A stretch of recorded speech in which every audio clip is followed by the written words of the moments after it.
Qué lindo ver este auditorio totalmente lleno. Gracias por haberse dado un rato de este día, que además tengo entendido que es un día deportivamente especial, ¿no? Así que a pesar del partido de béisbol, y es que hoy tenemos, a esta hora tenemos todavía más gente de la que hubo a la mañana. Entonces, como esta conferencia está ligeramente conectada con la de la mañana, vale simplemente hacer un repaso anterior en describir qué es el socialismo del siglo XXI, y vimos cómo desde 1992, con la creación del Foro de Sao Paulo, empezó a conquistar el país de toda nuestra región. Y ahí, por cierto, tengo que hacer un fe de ratas. Aparecía República Dominicana como si hubiese sido parte del socialismo del siglo XXI. Eso es un error de diseño, es un error de diseño de las personas que me diseñaron la presentación. Por eso yo en mi conferencia no mencioné en ningún momento que República Dominicana haya sido parte del socialismo del siglo XXI. Es muy importante que tomen nota de esto. Más aún, en los últimos años se ha dado un gran ataque, sobre todo a la agenda woke, por ejemplo, con la aprobación del nuevo Código Penal, que no salía desde hace 20 años y que trae la prohibición del aborto. Entonces, a no confundirse, por favor. Fue un error de la persona que diseñó mi capital desde República Dominicana a los Estados Unidos en un instante. Tocar otro botón y moverlo de los Estados Unidos a, no sé, a la India, por ejemplo. Eso es globalización. Eso es algo muy nuevo, eso no existió siempre. Eso tiene muy pocas décadas a cuestas. O, por ejemplo, tocar un botón y comprar mercadería que me viene desde un barco desde la China y tarda muy pocos días en llegar a mi casa. Eso antes, hasta hace muy poco tiempo, era completamente impensado porque el mundo era inmenso. La globalización remite al achicamiento del mundo, posibilitado por el desarrollo de las tecnologías de la comunicación, por el desarrollo de las tecnologías del comercio y por el desarrollo de la tecnología de los transportes.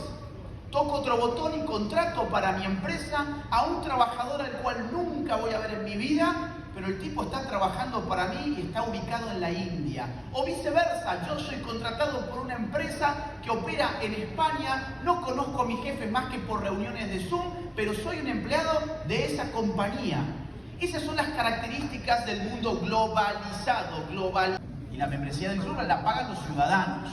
Entonces uno como ciudadano, miren ustedes, como ciudadano tengo encima el municipio, por encima del municipio tengo acá dicen provincia, bien como en Argentina, municipio, después tengo la provincia, después tengo la nación, después tengo el organismo regional, OEA, y después tengo el organismo global, la ONU, con todas sus agencias y con todos sus sistemas que cuestan caros. Bien, avancemos. El globalismo es entonces una arquitectura institucional. ¿Qué significa que sea una arquitectura institucional? Pues que hay organismos que componen esta máquina de poder. Es una máquina de poder. Ustedes figúrensela como una máquina de poder que tiene sus diversas piezas y engranajes. Cada engranaje cumple una función. Cada organismo internacional tiene su propia función, su propio nombre, su propio presupuesto, su propia burocracia. Y son muchos. Muchos. Pero el globalismo también es una ideología. Toda máquina de poder necesita una ideología de justificación. Vuelvo a Hobbes. Hobbes fue el gran ideólogo del Estado moderno, porque nos brindó una filosofía en la cual el Estado era necesario. ¿Por qué era necesario el Estado? Porque si no, ¿qué pasaba? Nos matamos entre nosotros. Sin un soberano absoluto que imponga la ley, imponga el orden, nosotros nos matamos. Y ojo que algo de razón hay. Miren, en Córdoba, donde yo soy, Argentina, en el año 2003, inesperado porque la policía no puede hacer huelga, porque sabemos en el fondo que nos matamos si la policía no aparece. Y muy interesante, esa misma noche hubo una suerte de guerra civil. Salían los delincuentes a robar, y las personas de bien se atrincheraban, y los vecinos se unían, buscaban armas, hacían barricadas. Evelyn lo sabe. ¿Fue así o no? Así fue. Y yo ahí veía a Hobbes. Yo decía, bueno, lo que decía Hobbes en realidad estaba tan errado. Cuidado, porque las ideologías no significa que estén erradas. Entonces, esto es una filosofía política, además. Pero no son lo mismo. El progresismo es la ideología política que supone que para que una sociedad progrese, la política debe acumular derechos. Esta inflación de los derechos es lo que está en el corazón de la ideología progresista. El político progresista es muy fácil de identificar. Es aquel que llega y dice, yo quiero dar derecho a esto y derechos a esto. Y te ofrece el derecho a tu casa, el derecho al cambio de sexo, el derecho al aborto, el derecho. ¿Cuál es el problema de regalar derechos? El problema es que se genera una inflación de derechos. En economía, ¿qué es la inflación? Es cuando uno emite moneda por encima de la demanda real de dinero, y ahí ¿qué ocurre? Pues el valor de esa moneda cae. Cuanto más emitimos, vamos a suponer que yo soy un político populista, clientelar. Digo, miren, les voy a regalar $1 millón a todos los ciudadanos de esta nación.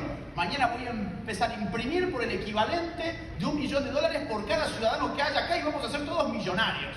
De hecho, a esto, hago entrar en contradicción con los únicos derechos que realmente son fundamentales, que son 3. El derecho a la vida, a la libertad y a la propiedad. ¿Por qué son estos 3 derechos fundamentales? Porque sin el derecho a vivir no hay ningún otro derecho que pueda ser ejecutable. Si yo estoy muerto, no ejerzo ningún derecho. ¿Por qué es fundamental el derecho a la libertad? Porque si no soy libre, ¿qué soy? Un esclavo. Y el hombre no nació para subordinarse en calidad de esclavo, sino para tomar sus propias decisiones y hacerse cargo de sus actos. Pero yo tampoco puedo ser libre si no tengo el derecho a la propiedad. ¿Y qué es el derecho a la propiedad? El derecho a reivindicar como propio el fruto de mi trabajo. Aquel que no puede apropiarse del fruto de su trabajo es un esclavo. Vida. Y va a haber además un movimiento de liberación de la opresión. ¿Cómo se llama el movimiento de liberación de la opresión sexual? Feminismo. Bien. Pero además las personas tienen algo llamado orientación de género, dice el militante woke. Y es que las mujeres pueden querer estar con otras mujeres y los hombres pueden querer estar con otros hombres. Ahí tengo una segunda división posible. Ahí tengo a los opresores, que son los heterosexuales, a los oprimidos, que son los homosexuales, y el sistema de opresión se llama heteronormatividad. Sería una especie de obligación más o menos oculta que la sociedad ejerce sobre los individuos para que sean necesariamente heterosexuales. La idea básicamente es que si uno es heterosexual es porque ha sido colonizado por un sistema heteropatriarcal. Identidad de género. Y es que esa persona, que puede ser hombre o mujer, heterosexual u homosexual, puede autopercibirse o no de acuerdo a su realidad biológica. Y eso me da otras 2 categorías posibles. Esas otras 2 categorías se llaman cisgénero y transgénero. Transgénero seguramente lo han escuchado, cisgénero seguramente otros no. Cisgénero viene a ser la persona, según este lenguaje intrincado, viene a ser la persona que se autopercibe conforme a su realidad biológica. Lo que en otros momentos de la historia hemos llamado una persona normal. Cisgénero le obligamos a pertenecer a una tribu. La idea del wokismo es parcelar a la sociedad en distintas tribus. Y esas tribus ponerlas a luchar todas unas con otras. Ya vamos a ver por qué. Pero además la gente puede tener color de piel distinto. Y ahí aparece la variable raza. Y ahí el woke dice, bueno, los que tengan tez más blanca son opresores, los que tengan tez más oscura son oprimidos. El sistema de opresión se llama racismo. Y el movimiento que va a liberarnos del racismo se llama, por ejemplo, en Estados Unidos, Black Lives Matter. O teoría crítica de la raza es el marco conceptual en el cual se mueven estos grupos. Ahora, un tejido social. Y esta es la mejor forma de, además de destruir ese tejido nacional, de agigantar el aparato estatal. ¿Por qué motivo? Porque pongo en guerra a los individuos de esa nación En todos los ámbitos, en la familia hay hombres y hay mujeres. Con el feminismo de un día para otro, papá pasó a ser un patriarca, un opresor y un machista y un misógino. Hola. En todas las empresas hay alguien que es homosexual.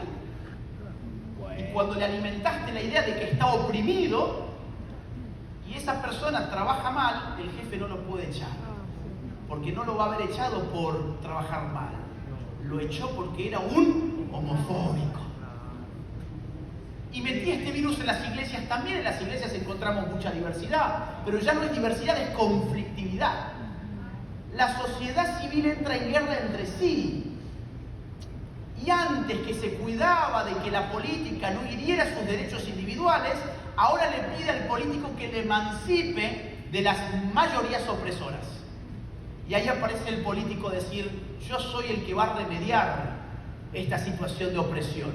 Voy a crear, por ejemplo, el Ministerio de la Mujer, los géneros y las diversidades, como en Argentina. Denme simplemente más impuestos, más poder y sométanse a más y más regulación de su vida. Esto que la institución esencial del globalismo se llama Organización Internacional. También le podemos llamar organización supranacional o supraestatal, son todos sinónimos. La reducción de la pobreza y el hambre. ¿Cómo voy a disentir yo a que haya educación para todo el mundo? O que, por ejemplo, se reduzca la mortalidad infantil. Solo un monstruo podría decir, me opongo a la ONU. Claro, esto es en realidad una farsa. Esto es decirte un supuesto qué, sin decirte también con ello el cómo. Porque acá la trampa consiste en el cómo más que en el qué. Vamos a suponer, bajar a tierra esta diferencia. ¿Quieren ustedes ganarse $1 millón? ¿Quieren el qué? Pero deberían preguntar el cómo. Porque quizás lo que yo les mando a hacer es a traficar droga. La idea del $1 millón. Porque en realidad cuando vos destapás estas cosas, hay todo menos lo que te están proponiendo en el dibujito y en el título. Ahora bien, en el año 2012, y estos objetivos debían cumplirse a más tardar para el año 2015, en el año 2012 la ONU se juntó en una conferencia internacional en Río de Janeiro muy importante llamada Río +20. Y en esta conferencia dijeron al mundo que la agenda del milenio había sido impotente, que no había sido eficaz, que estos objetivos no se iban a cumplir ninguno de ellos. Y entonces dijeron lo siguiente, estos son citas textuales de la conferencia, ustedes lo pueden después chequear si quieren. Es hora de definir una nueva agenda que adopte la terminología del desarrollo sostenible, cuyos objetivos deben estar orientados a la acción, ser concisos y fáciles de comunicar, limitados en su número y ambiciosos, tener un carácter global y ser universalmente aplicables a todos los países. Perdón, esto era la agenda del milenio, no hay nada nuevo en realidad. Ellos le hacen creer a la gente que la agenda que iban a hacer era totalmente nueva y que la que había fracasado anteriormente era porque no poseía estas características. ¿En marcha? ¿En marcha qué? A diseñar la nueva agenda que pronto tomará el nombre de Agenda de los Objetivos del Desarrollo Sostenible, también conocida como Agenda 2030. ¿Por qué Agenda 2030? Porque te dan tiempo a que lo cumplas a todo eso a más tardar para el año 2030. ¿Quiénes diseñaron la Agenda 2030? La arquitectura de decisión y diseño se estableció en Río +20, en el año 2012, y configuraron 3 grandes grupos, o en realidad eran grupos muy chiquitos. Hubo un grupo de trabajo abierto que estuvo compuesto por 30 representantes. Estos 30 representantes tenían que diseñar objetivos y metas de la Agenda 2030. Hubo un comité intergubernamental de expertos en financiación, compuesto por otras 30 personas más que tenían que diseñar la estructura financiera de la Agenda 2030. Y hubo un foro político de alto nivel que estuvo compuesto de 27 políticos. Sumemos 30 más 30 más 27, 87 personas en total le dieron vida a algo llamado Agenda 2030, cuyo objetivo, como ellos mismos dicen, es ser aplicable sin tener carácter global. Traducido, 87 personas impusieron una agenda a más de 8.000 millones de seres humanos. Tenemos temas de paz y justicia internacional, alianzas para cumplir la agenda global, vida submarina, acción por el clima, vida de la fauna, de la flora y de todo lo que a ustedes se les ocurra. La Agenda 2030 lo ha abarcado todo. 17 objetivos, divididos en 169 metas. Antes había solo 8 objetivos, ahora hay 17 y encima los dividen en 169 metas. Que los países, todos, deben cumplir a más tardar para el año 2030. Y ustedes nuevamente me pueden decir, bueno, ¿y qué tiene de malo esto? En primer lugar, tiene de malo que ustedes no lo han elegido. Es decir, es una afrenta contra la soberanía de las naciones y los sistemas democráticos. Ustedes les quitan el fruto de su trabajo para financiar esto. Segundo punto. Y en tercer lugar, que todas estas agendas en realidad son una trampa. Lo que traen adentro es algo muy distinto de lo que te dice el dibujito diseñado para nenito de jardín de infantes. Es algo muy distinto, que uno puede investigar e ir a fondo y darse cuenta que, por ejemplo, para los intereses de este Congreso, que es vida y familia, la vida y la familia está directamente atacada por la Agenda 2030. Les voy a poner algunos ejemplos. Miren ustedes el objetivo número 5. Este es el objetivo número 5, que es el de la igualdad de género. Ustedes sabrán, esto es un eufemismo para no decir ideología de género. Miren la meta. Dice, asegurar el acceso universal a la salud sexual y reproductiva y los derechos reproductivos según lo acordado de conformidad con el programa de acción de la Conferencia Internacional sobre la Población y el Desarrollo y la Plataforma de Acción de Beijing. Claro, ustedes ven esto y no tengo idea de qué me está hablando.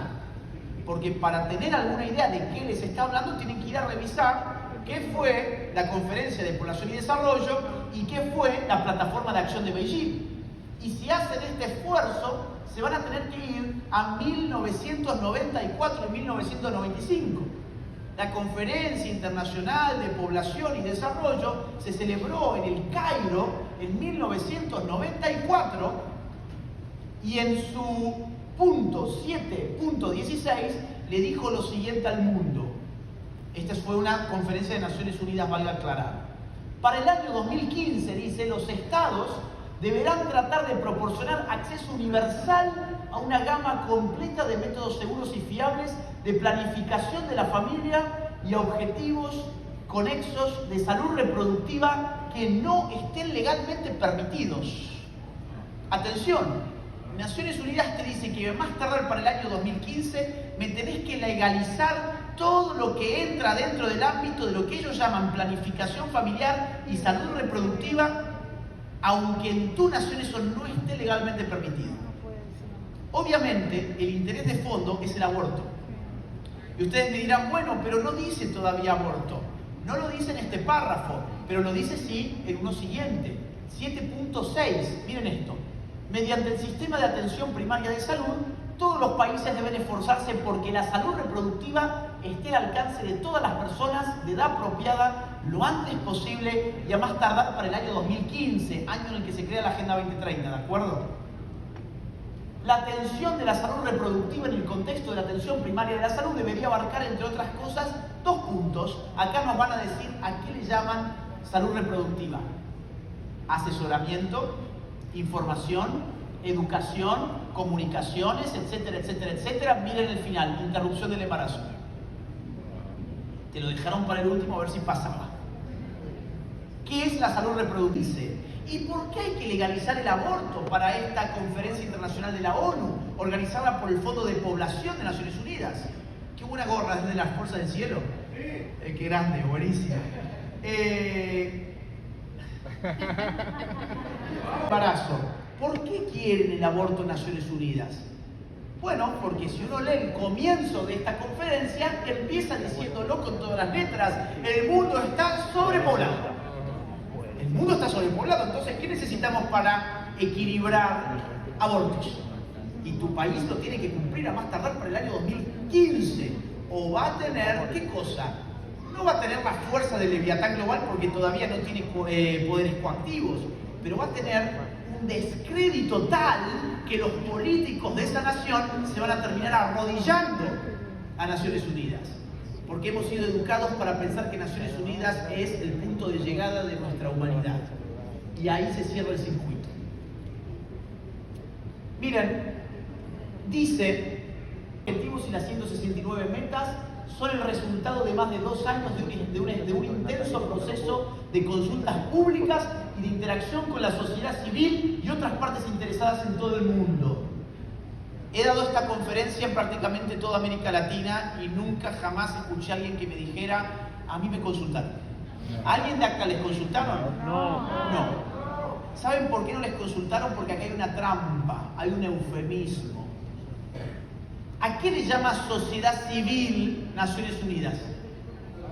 Ahí está, a las ONGs. ¿Quieren ustedes, y acá tenemos una pista, quieren ustedes impactar en Naciones Unidas y en OEA? Armen ONGs.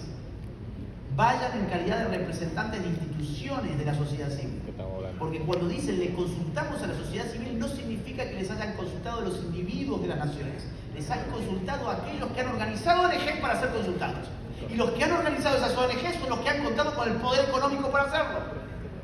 ¿Necesitamos imperiosamente poder económico para hacerlo? Siempre hace falta un poquito de dinero, evidentemente, siempre, si no la cosa no puede funcionar. Pero sobre todo necesitamos ahora inteligencia y voluntad. Por eso lo que hace el Congreso Iberoamericano por la Vida de la Familia es importantísimo. Inteligencia, voluntad y unidad. Ahora, lo bueno es que en el año 2024, nada, esto vamos a seguirlo, porque si no, no voy a llegar. Acá está. El año 2023, Naciones Unidas empezó a publicar reportes de la Agenda 2030, pero con un tono distinto a lo que venía haciéndolo antes. Empezaron a confesar que la Agenda 2030 no se iba a cumplir y tuvimos un déjà vu. Nos acordamos del año 2012 cuando nos dijeron que no se iba a cumplir la Agenda del Milenio.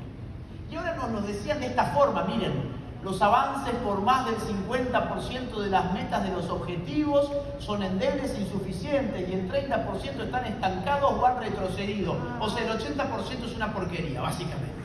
Al año 2023, quedando solo 7 años para el cierre de la Agenda 2030. Empieza Naciones Unidas a decir, cuidado, no se va a cumplir, no se va a cumplir.